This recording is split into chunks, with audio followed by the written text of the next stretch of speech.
Sky Squad, we are back in the building, baby. It's your boy DJ Richie Skye here, and we gotta talk some Married to Medicine news.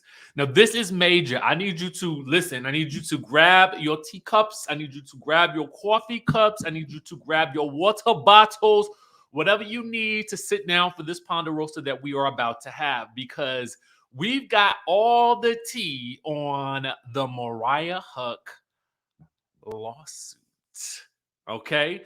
Remember, you guys have been asking me for an update on this, and I honestly didn't have one.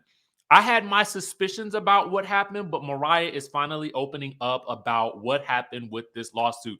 So we're going to dive into that and everything. But first, we got to shout out our boy Carlos King for getting Mariah Huq to speak on his Reality with the King podcast. Let me just say this. I told y'all this earlier in the week. I said, this is the route that I feel like Nene needs to go with her next step. Wendy Williams needs to go with the next step.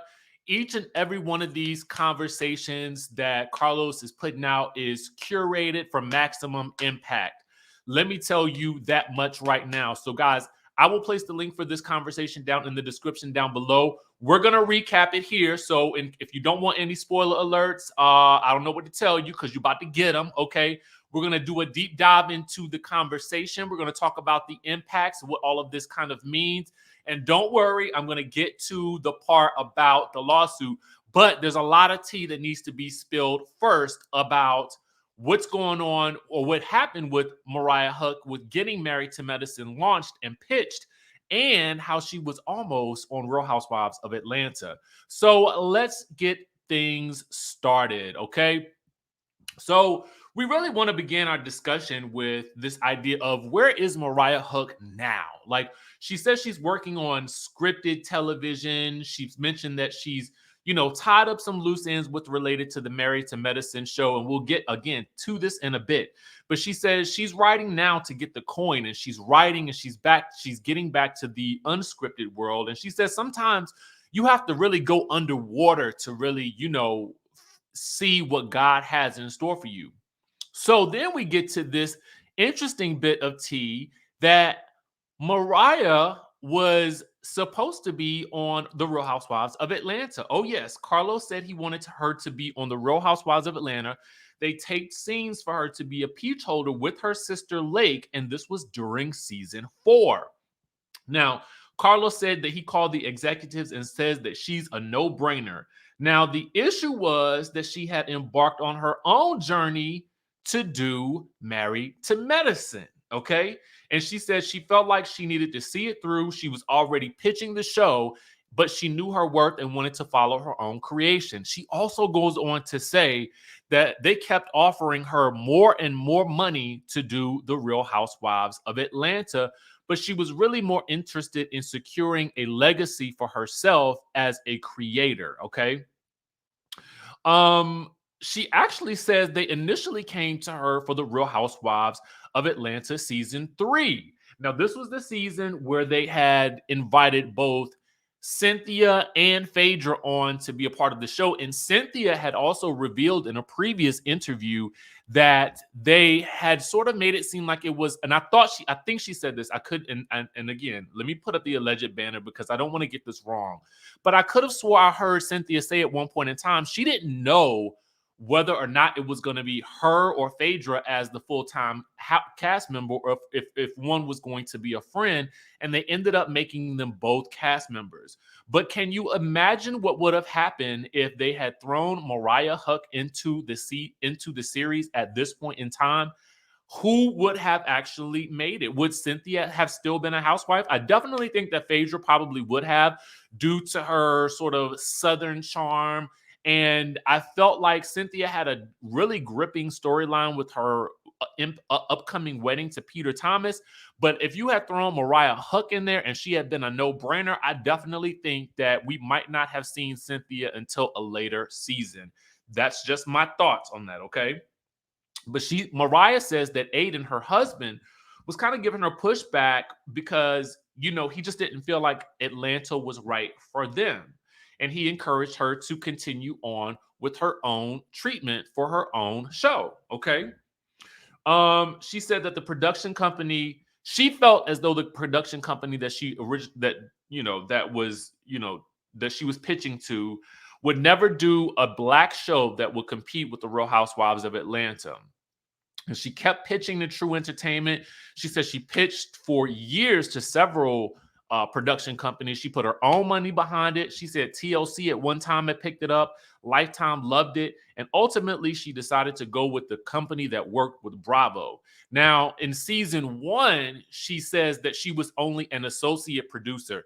Now, here's where we start to get into the sort of nitty gritty of the ultimate sort of, I don't know if you want to call it push out or phasing out of Mariah Huq. But according to Mariah, she says looking back on this, she noticed that this was happening during season 1 and thereafter. Because in season 1, even though she was a creator, she was only listed in the credits as an associate producer on a show that she had created and cast each and every cast member on there.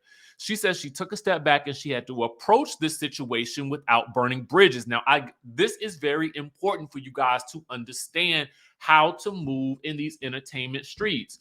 There will be a lot of L's, and when I spoke to the Jasmine brand on Sunday night after the Real Housewives of Atlanta episode, we talked about the L's that a lot of us take in the entertainment industry, and I'm sure it's across different industries, but it's really about how you handle the L's that you do get.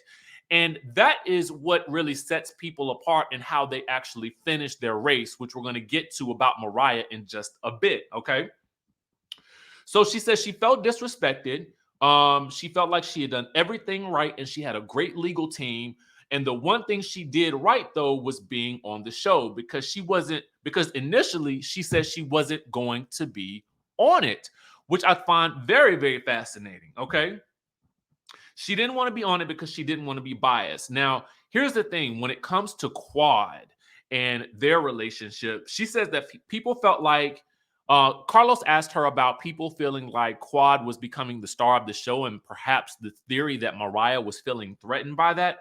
She said that she really wanted to share the stage with everyone, especially Quad, and it's very hurtful to her.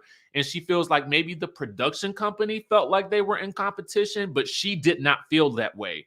She felt like everyone would break out each season, and she never thought that she was going to be the ultimate star.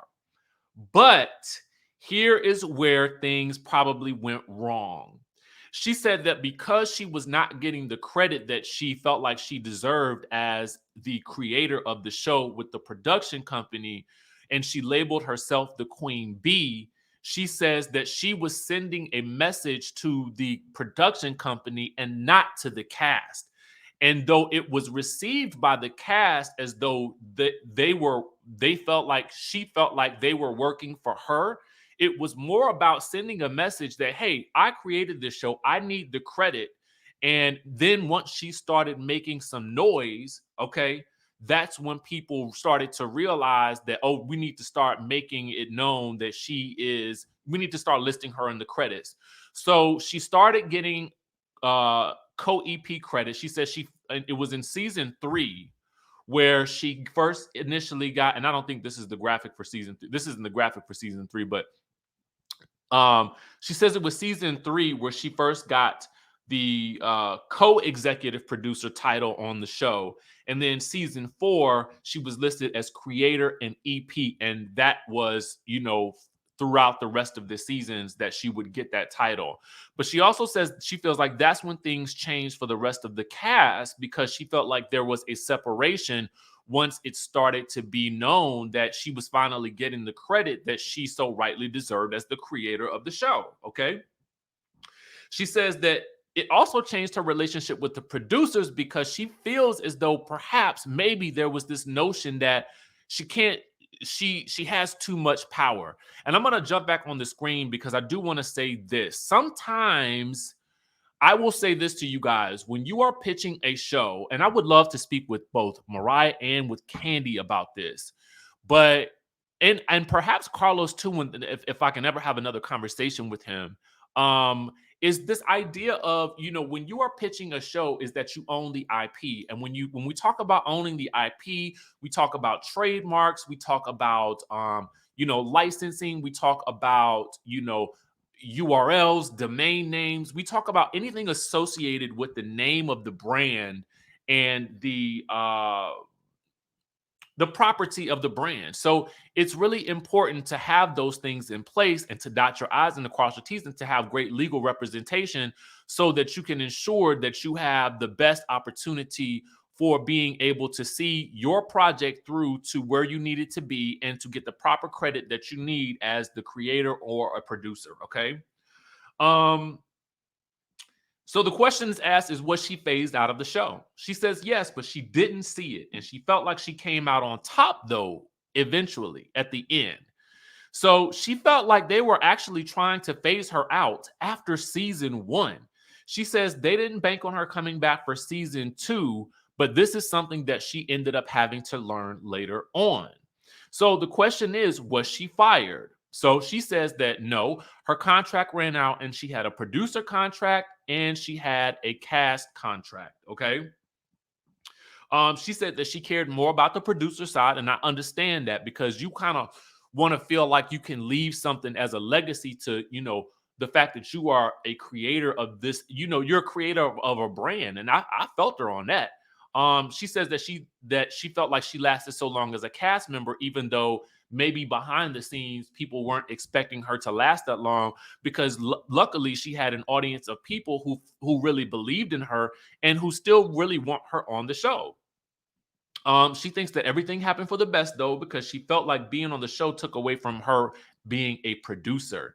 And she also feels like being a woman, they didn't want her to have too much power, is what she sort of kind of the sense that she sort of got. Okay.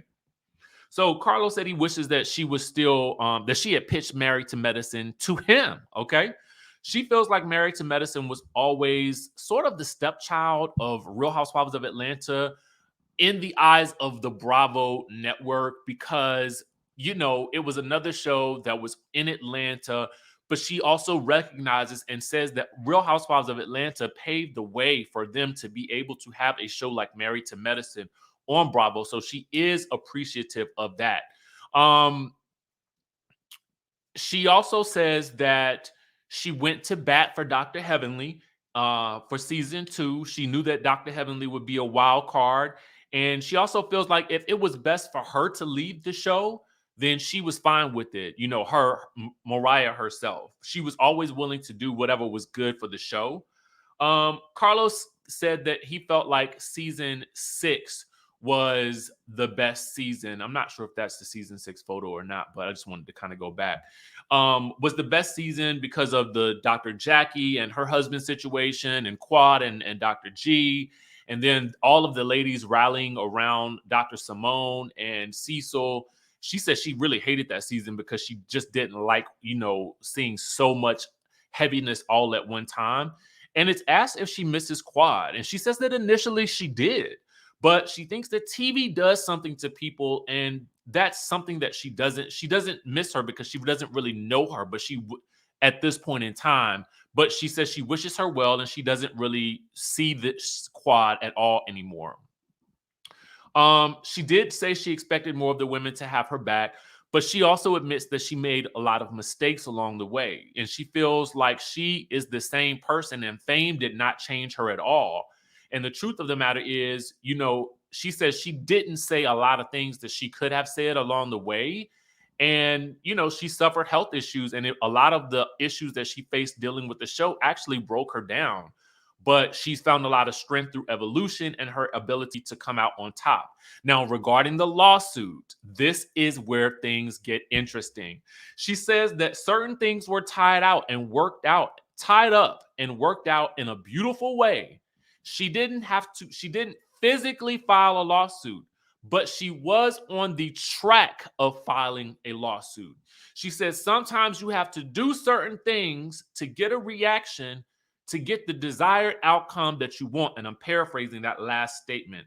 But she said it is all tied up nicely. Now, she says she hasn't talked to any of the cast because she just sort of recognizes that there is, likely a space and a boundary that she kind of wanted to respect with regards to them, wanting to keep their jobs and just doing her own thing and getting to a better place. She doesn't have a desire to do another ensemble show because she says people will do anything on the way up or the way down. So that's interesting.